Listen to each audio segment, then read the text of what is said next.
This afternoon at the White House, President Trump spoke about making changes to sentencing and prison laws. The House passed a bill dealing with the issue, and the president said he's waiting for the Senate to take action. This is 10 Minutes.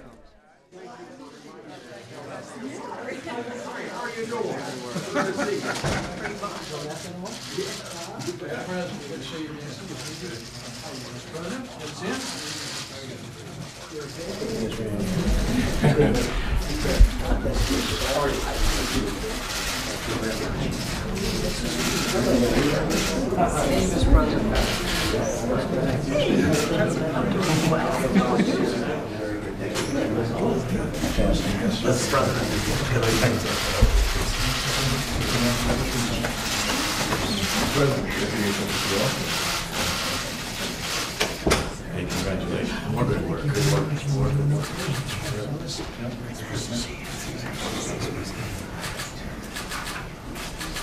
All right. Nice to see you. Yes. Good to see you. Nice to see you. Good to see you, sir. Nice to see you. Hello, everybody.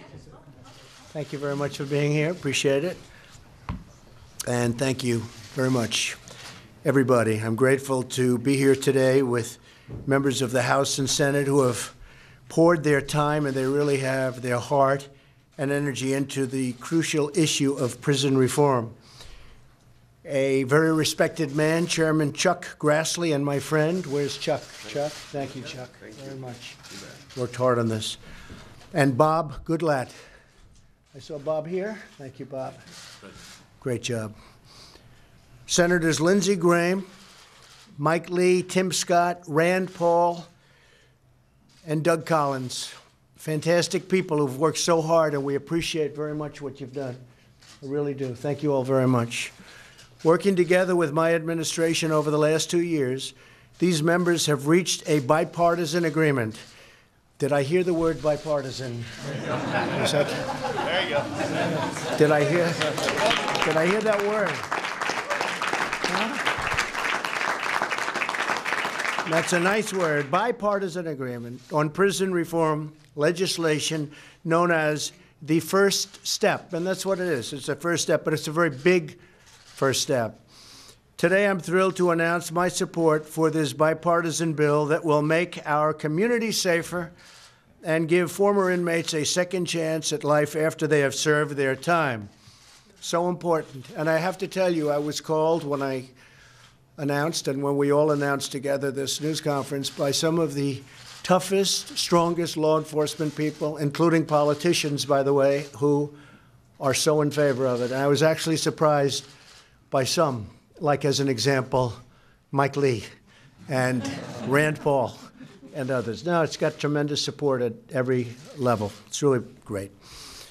And we're all better off when former inmates can receive and reenter society as law-abiding, productive citizens. And thanks to our booming economy, they now have a chance at more opportunities than they've ever had before. It is true. Our economy is so strong that when people are getting out of jail, they're actually able to find jobs. And I have 3 instances of companies that hired people coming out of prison, and they are so thrilled by the performance of these people. And now they're doing it more and more and more. A lot of people are seeing this. It's great. They wouldn't have had the opportunity, frankly, except for the fact that the economy is so strong. And our job market is the lowest and best it's been in over 50 years, and seems to be getting even better. Our pledge to hire American includes those leaving prison and looking for a very fresh start, new job, new life. The legislation I'm supporting today contains many significant reforms, including the following. First, it will provide new incentives for low-risk inmates to learn the skills they need to find employment, avoid old habits, and follow the law when they're released from prison. These incentives will encourage them to participate in vocational training, educational coursework, and faith-based programs. And I want to thank Paula White very much, because I know you very much wanted that. Thank you, Paula. That reduce their chances of recidivism and, in other words, reduce their chances of going back to prison. substantially. Second, this legislation will allow federal inmates to be placed closer to their home communities in order to help facilitate family visitation. So important, because we know that maintaining family and community ties is key to a successful reentry into our society. Third, the bill includes reasonable sentencing reforms while keeping dangerous and violent criminals off our streets.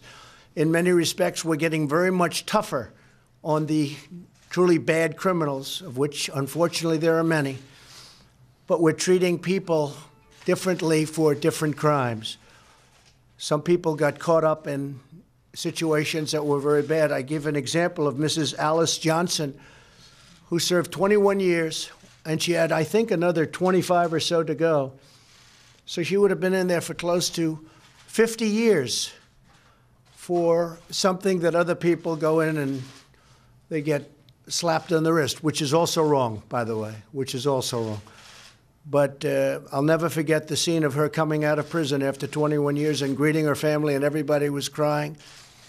Her sons, her grandsons, everybody was crying and hugging and holding each other. It was a beautiful thing to see. It was a very tough situation. Among other changes, it rolls back some of the provisions of the Clinton crime law that disproportionately harmed the African-American community. And you all saw that, and you all know that. Everybody in this room knows that. It was very disproportionate and very unfair. Throughout this process, my administration has worked closely with law enforcement. Their backing has ensured that this legislation remains tough on crime. It's got to remain very tough on crime, and supports the tremendous work of our police and the tremendous job that law enforcement does throughout our country, our communities. They do an incredible job. We have great respect for law enforcement. We're honored that 7 of the major police organizations, including the Fraternal Order of Police and the International Association of Police Chiefs, have fully endorsed this bill. We could not have gotten here without the support and feedback of law enforcement, and its leaders are here today, 2 of them, especially Chuck Canterbury of FOP and Chief Paul Sell of IACP. Thank you very much. Thank you very much. I appreciate that very much.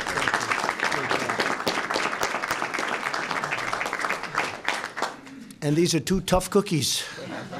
They want what's right. They want what's right. And interesting, if you look at Texas, if you look at Georgia, if you look at Mississippi and Kentucky and some other states that are known as being very tough, these are big supporters of what we're doing. And some of it's been modeled after what they've done. They've done a tremendous job. My administration will always support the incredible men and women of law enforcement, and we will continue to pursue policies that help the heroes who keep us safe. They are truly heroes.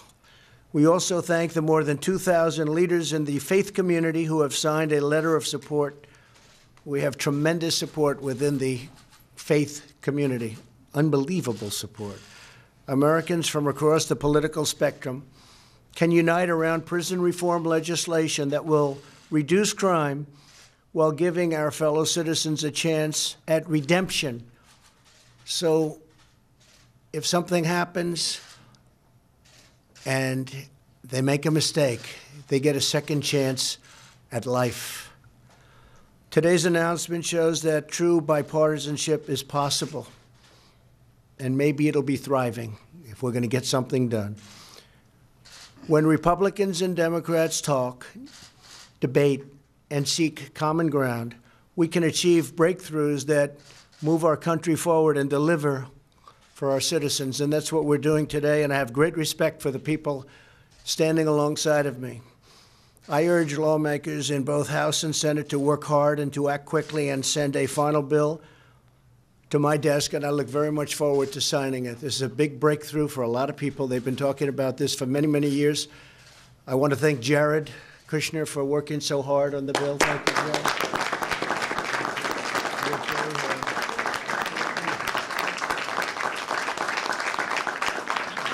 He really did. He worked very hard. He feels very deeply about it. And it's my honor to to be involved, and it'll be an even greater honor to sign. So good luck, Chuck and Mike and Rand and everybody. Lindsay, everybody back here, go out and see if you can get that done. And if you can, I'm waiting. I'll be waiting with a pen, and we will have done something. We will have done something that hasn't been done in many, many years, and it's the right thing to do. It's the right thing to do. Thank you all very much. Thank you very much.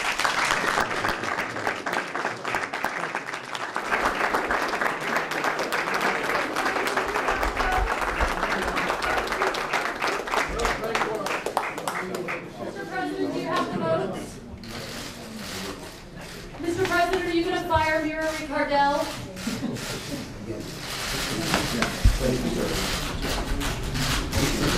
Mr. President, you just said that people use disguises to cast illegal votes. Do you have any evidence of voter fraud like that?